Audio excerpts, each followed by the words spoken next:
guys, welcome back to my channel. Well, if you read the title, you know today I am finally going to show you my home tour for Christmas 2020. Let me start off by saying something.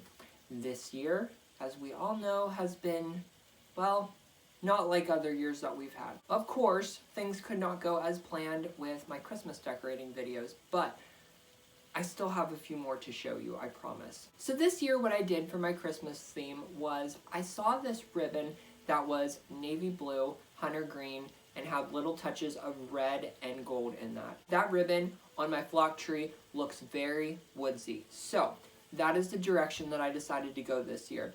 I did throw a little bit of glammy things in there too because you can't have Christmas without glitter. You're also going to see that I didn't go all out in a whole bunch of different places. With that being said, I just want you guys to know you don't need a whole lot of decorations to completely fill every corner of your house to make a big impact on the holiday season. So let's start the tour in my entryway. Okay guys, so this is my entryway to this particular room. As you can see, front and center here, I have garland. Actually, this is the entrance back here. A lot of you guys have asked what is behind this curtain, and guess what? There's nothing behind there. It's just something that I put up to hide the wiring for all these lights that are in here. So the first thing I did was I started with this garland over the doorway, and I did a garland last year, but it wasn't as extravagant as this one is. Now, when I say extravagant, it isn't like there's a whole bunch of stuff added to this, but it is a lot bigger and fuller than last year's was. So from there, I decided that what I wanted to do is keep both sides of this very clean and very not cluttered. A lot of the stuff that I actually used in here is either white, silver, or like a crystal. That way, it's not like a whole bunch of stuff as soon as you walk in here.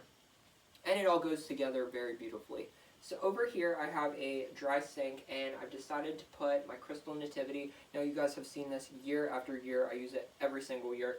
But this year I was at Hobby Lobby and I actually saw they had these wood cutouts of the three wise men and the shepherd. So I thought to myself, those would look really cool as kind of like a backdrop. So from there I decided that I wanted to do this sort of like a religious theme. So up on the top shelf I have a couple of these metal angels, and they are on either side of this starburst mirror, which I love. It's from At Home. And then I just put a little sign down there below to add some color. On the other side, I have this chest of drawers, and I decided that I didn't want to add a whole bunch of like different heights and like, you know, a bunch of knick-knacky looking things. So this is very symmetrical. I started with the wreath over the window, and just to bring in the color scheme, I added the plaid ribbon, and I just put a little bow on there because you gotta have bows somewhere. Then I started decorating the chest of drawers. So what I did was I put my crystal Christmas tree right in the center. I love this Christmas tree. And I love putting it in this space because of the lights in the ceiling. They really bring out the sparkle in the crystal. On either side, I have two metal Christmas trees from Shinoda. I have two of the flameless Pottery Barn candles. And then I just took a garland and kind of filled in the bottom here and added some pine cones just to make it woodsy. And then also, down here, I added a set of 3 lanterns. Now, I've used these in past Christmases as well, but I decided to pull them out of storage because they need a moment to shine too. So what I did was I used these as a grouping, and I kept the candles the same color. These are from Pottery Barn also, the lanterns and the candles. And then I brought in the plaid ribbon, and I didn't want it to be like over the top because we got this garland in the way. So what I did for the tall one is I just did a 4-loop bow, put a little greenery and a pine cone. For the medium-sized one, I just took ribbon and tied it in a knot, and then I put the fishtails on each side of it, and I really like how that looks. And then I added one of my sparkly branches that I got from Shinoda as well. Now for the small lantern, when you have the tall one and the medium one all decked out, you need to stop somewhere because it can get a little busy. So what I did was I actually took a piece of ribbon and I wrapped it around the flameless candle. That brought in the color of the rest of the lanterns and just a little simple touch to complete the whole grouping. And I really love how this turns out. Now, if you're concerned about how that necks down the doorway a little bit, just tell people to move over a little bit so they don't run into anything. Alright, so now let me show you my TV cabinet. So my TV cabinet is really fun this year. Now, if you remember in past years, I put a garland across here. I've done different wreaths hanging off of the side, but I wanted to keep it very clean. The only thing that I literally added to this as far as greenery is concerned is 4 branches in here. So on the top, I started with my snow globe that I got from Shinoda. I know a lot of you guys have asked about that too, so it's going to be in my section on their website. You can get that. It's off right now. It automatically just blows the snow up. So on each side of it, I decided to put, I have a couple reindeer that are sort of traditional Christmas looking, but I love how they look up there because they just have the little touches of red and green. And you're going to notice too, greenery going around the snow globe. Remember those wreaths I did last year that were hanging on here? This is actually one of them. So think outside the box when it comes to decorating for Christmas. I could have used this as a standard wreath like I did in my entryway, but I wanted to just kind of have a different perspective on things. So it's the base to the snow globe this year. Then on this bottom shelf here, I love this. Like, it has a lot of my favorite things. I of course love the antler candle holders. I love the birch candles. Those are both from Pottery Barn.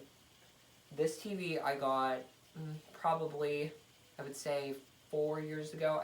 I think I used it in my first red and green traditional Christmas video. But it's just, I don't know. I have a thing for antiques, as you know, and this is very vintage looking. Now it is battery operated, so keep that in mind. You have to keep a lot of batteries on stock if you run it as much as I do, which I'm okay with. I love how that ties in with the snow globe up here. So let me show you my sitting area right over here. I don't even know where to begin over here because there are so many beautiful things and a lot of my favorites are over here. But we'll start with the centerpiece. Now I did do a video on this, so if you're craving Christmas 2020 content, go check that out. But what I did was I took a tray that I got from Joann Fabric. It was very just plain. And what I did was I added some of my Wolford candles, I added some battery operated candles, and then I just added some greenery and filled in around it with some pine cones. Over here in the corner, I did a video on that as well. It's very peaceful and very calming because it's not as busy as it normally is. The wreath with the angel and the 2 trees and then blocked greenery going across there. Now a lot of you have asked about this angel. It is from a wholesaler called Allstate Floral.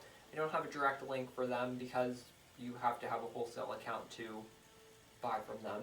Over here in the side, I just brought in a couple of my furry Christmas animals. The deer is actually Melissa and Doug. The polar bear is from Front Gate. And I just love them together. They just look like snow buddies. And then the couch. So when I started this Christmas theme this year, I said to myself, I am not going to buy any more pillows because if I showed you my pillow storage, you would understand I have a problem. Then I went shopping. I found these blue velvet pillows, and I love these so much. You know, actually, I'm going to try to work them into my all-year decorations. They are so soft, and I got these at TJ Maxx, actually. I think both of them were, I think they were like $16 or $17. Not too bad. And then, of course, going down through their Christmas aisle, I found some more. So I ended up getting this green lumbar pillow. Now, the red velvet blanket, I actually had this. This was from, I think, Christmas 20, either 17 or 18. It's been so long. But what I did was I draped it over the arm and just kind of let it flow onto the floor. And I really love the look that that brought in. I've mentioned in past Christmases that I actually made this couch cover out of an old sheet. Well, guess what? My sewing skills are horrible. So there are a lot of seams that are popping on this side, so that blanket covers a lot of secrets. It also brought in the color scheme, which is good too, so not going to complain. Now, let's go to my Christmas tree. So this is my 2020 Christmas tree. I love how it turned out. Now, believe it or not, I actually fought with this tree a lot in the beginning steps because, I don't know, I guess what I had pictured in my mind didn't exactly work out like it was going to, but I love this version of it too. This block tree was from Canterbury Gardens about 4 years ago. as I've explained in past videos, they are out of business now. So the only information that I have about it is from Allstate Floral as well. I started there. Started with my flock tree. From there, I went with my color scheme in the ribbon, which is the green and the blue, and then the little touches of red and gold. Now you're going to notice on this tree there isn't a lot of red, and that's because I wanted it to be an accent color. I didn't want it to completely take over the theme. So what I did to bring that in without making it like in your face is I added a bunch of these small Christmas ornaments. Now a lot of them are focused on the center of the tree, and then they just kind of like spread out a little bit. But that is a good way if you're not exactly sure how color is going to go with your color scheme. It's a good way to try to add it in there without it like taking over everything. This tree kind of took on a life of its own. It's traditional, it's woodsy, it's glammy, it's everything a Christmas tree can be and more. And I love it. It's so beautiful, especially with everything else that's going on. So if you want to know how I decorated this Christmas tree, you can click down below and go to my 2020 Christmas playlist, and it will show you. I actually broke up the video in steps. I did like a clump video that has all the steps, but then what I did is I focused on each step that I do to complete a Christmas tree, and I filmed it and I edited it, and it's there so you guys can learn how to do it exactly how I did it. You're also going to notice there are a few ornaments on here from Shinoda, and if you go to the link down below, it'll take you to all of the Christmas stuff that I used this year from them. So if you're interested in some stuff, it's right there. Just click it and they'll ship anywhere in the world. Now while I'm on that, I should mention Shinoda is a wholesale only place, but they are setting up special accounts for my viewers. So if you need to know how to set up an account, if you don't have one already, I'm going to leave the steps down below with a link for the application. So I hope you guys enjoyed my tour this year. I apologize for taking so long, but was it worth it? Let me know in the comments down below, and let me know your favorite part of Christmas. Actually, tell me a little bit about your Christmas. What are you guys planning to do this year? Because I would love to know. I know things are very chaotic this year, but I know deep down inside of us, we all still have the Christmas spirit, and we all need to share it with each other. So this is my part to share with you guys. I hope you enjoyed it. I hope you enjoyed all the Christmas videos. I hope you're all staying safe, and I will see you guys in the next video. Merry Christmas.